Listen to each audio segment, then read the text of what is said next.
is moving very quickly, as you can see on the screen there. And so for a game, that's really where we want to be looking. Whereas the book is very slow zombies, as you know. So we've chosen to stick more to the movie universe, but what we loved so much about the book is the way it tells the story. You get a picture of this entire war, this period in history, through the eyes of many different people all around it. So we've gone for a similar thing with the game. I love that. Yeah. So we have, in the release, the initial release, we have 3 episodes, and each episode deals with a different group of survivors. So there's 12 characters in total in the game. That's fantastic. All playable. And we've got an episode in Moscow, Russia. We've got an episode in Jerusalem, Israel, and an episode in New York City. Oh, it makes me so excited. I have to explain. I'm so excited because these are very, very pivotal moments in the book that take place in the places you've mentioned. Yeah. So I'm really looking forward to seeing what you've set in those locations. Cool, good. Now this game is 4-player co-op. Yes. And anytime that something else has a byline that's similar to another game, it gets compared to it. So Left 4 Dead 2, or Left 4 Dead and Left 4 Dead 2, the series, is also a 4-player co-op with zombies and that kind of stuff. Tell us the difference that this game makes. You've mentioned the similarities, 4-player co-op and zombies. Yep. Beyond that, we've gone a very different direction. As I've already said, we deal with massive numbers of zombies in this game. So you'll be facing 500 at a time, with just 4 of you holding out against them. It's third person as well. And it's more of there are strategic elements to it which are completely new to the zombie genre. So when you're facing these zombies, you're going to have the opportunity to build up defenses from scavenged defense kits that you find lying around. And you've got limited resources, so you can't just build whatever you want. So you've got to think on your feet, grab what you have, and then place it around the environment as best you can. And then grab heavy weapons and just face massive numbers as they come pouring in. Some environments are closed, and so you want to use them in a certain way. Other environments, there's a scene in Moscow, a huge frozen river right outside the Kremlin, completely undefendable, and you've got to do what you can to hold your ground. So what kinds of and weapons? no pills in our game. No pills? Yeah. How about puke? Yeah, no comment. There might be some puke. What kinds of weapons can we expect to be using in this game? We have really gone for it with the weapons. There's a huge number. You've got 3 classes of weapons. You've got your primary, your secondary, and your heavy. Primary weapons, we've got something for everybody. We've got assault rifles, we've got shotguns, we've got sawn-off shotguns, we've got crossbows with exploding tips, no less. And we've got SMGs, a variety of different of those weapons. Secondaries, we've got silenced pistols, sawn-off double-barrel shotguns, and then heavy, we've got rapid-fire combat shotguns, RPGs, heavy machine guns. We've gone for as much as we possibly can. You actually, with your cadence, your speech pattern, and your accent, you sound like you could be a nefarious weapons dealer. You opened the trunk and you were just listing off all the stuff you have for sale and stuff. Nice work. Have you seen that scene in Taxi Driver where he goes to buy a gun? He's like, "It's a very nice gun. I got this gun. I got this." That's me now.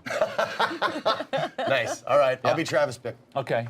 That's scary, but okay, let's do it. All right. So the hordes of zombies in this game, I think it's very, very unique because, like in the movie, they're going to just be constantly running over each other, and that means that they could be piling on top of each other and then running over the pile. So they'd be able to maybe possibly reach you on the 2nd floor, where you think you're perfectly safe. Oh yeah.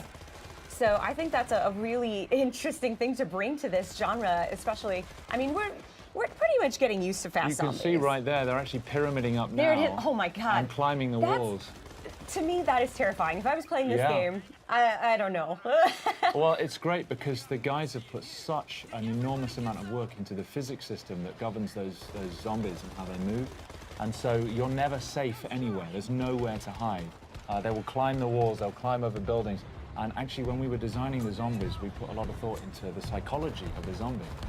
Because, of course, they have no fear. They're not like another enemy where you can break their morale. They're not afraid of they're not afraid of injuring themselves. So if they see you, they will throw themselves from the rooftops. They will climb through burning cars. They'll do anything to get to you, and they won't stop.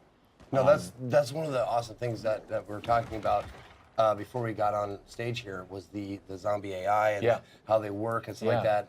And I've always liked the idea better of an intelligent or a more like a hunter Yeah.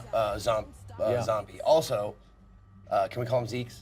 We can call them Zeke. By the Yeah, way, we zombies love are Zeke. sometimes called Zeeks in Yeah. this game and in the books and the movies and stuff. So let's call them Zeeks from now on. Yeah. You heard it here. Anyway, no, I love that the idea of hunting. Like they're trying to eat you for food or trying to procreate, which Yeah. are like the two basis instincts of any living thing. There's no zombie procreation in our game, I'm afraid to say. Oh, really? Yeah, I'm afraid there's. Oh, that's what I meant. I didn't mean like making love. Okay. I meant like biting and turning. Transmission. Okay. That's what I meant. Okay, right, I see. Okay. Get your mind out of the gutter, man. Come on. Like, what can I do? Yeah. Oh my goodness. No, do they? Because it looks like they flow like a ant hive. Yes. Or ant hive. Ant colony. Yeah, There you go. an ant colony, yeah. An ant hive, whatever. Yeah, sure. Let's make some metaphors. Sure. But yeah, it looks like they like work like Yes, that. Like they do. they swarm. They're not just 500 kind of independent individuals. They respond as a swarm, and so they will move and flow, not just with. I mean, when they see you, they'll move towards you the best way they can. But if there's a wall in the way, they'll pyramid up and try and get over the top of each other and over the edge. But also, a lot of them, if you shoot them and they collapse in front of you, the ones behind will just trample over the top of them. Just to get to you. Exactly, just to get to you. And I can tell you, when you're standing there and the only thing you've got is you've run out of primary ammo and you've just got your silenced pistol and you've got 300 zombies coming towards you, it's pretty damn scary. Yeah. Well, that's gonna be me obviously because I've never been very accurate. I've always been a spray and pray kind of guy. Yeah. But thankfully, you said there's a myriad of weapon choices, so Yes. I can be the heavy guy. Yes, you can. Like yeah. not just the heavy guy, but There's we've got character development, so you've got progression. As you build up experience, you can develop your character. You specialize in a class. You have a skill tree. You've got weapon progression as well, so you're customizing your weapons and building up on that. So there's just so much room for growth in the game. Can you tell us more about the characters? Are these player created or are these specific characters that you've written? Yeah, so we've written these characters. We've put a lot of thought into their backstories. What I like so much about the book is there's a lot of normal people who survived in the war because of characteristics they already had. We've gone down the same route. So in the New York episode that we're demoing, you've got Arnetta Larkin, who she's a woman. She's doing cable rigging for a power company. And she's just trying to get home to her kids to see if they're still alive. We've got Tashawn Collins, who is a firefighter, was a firefighter.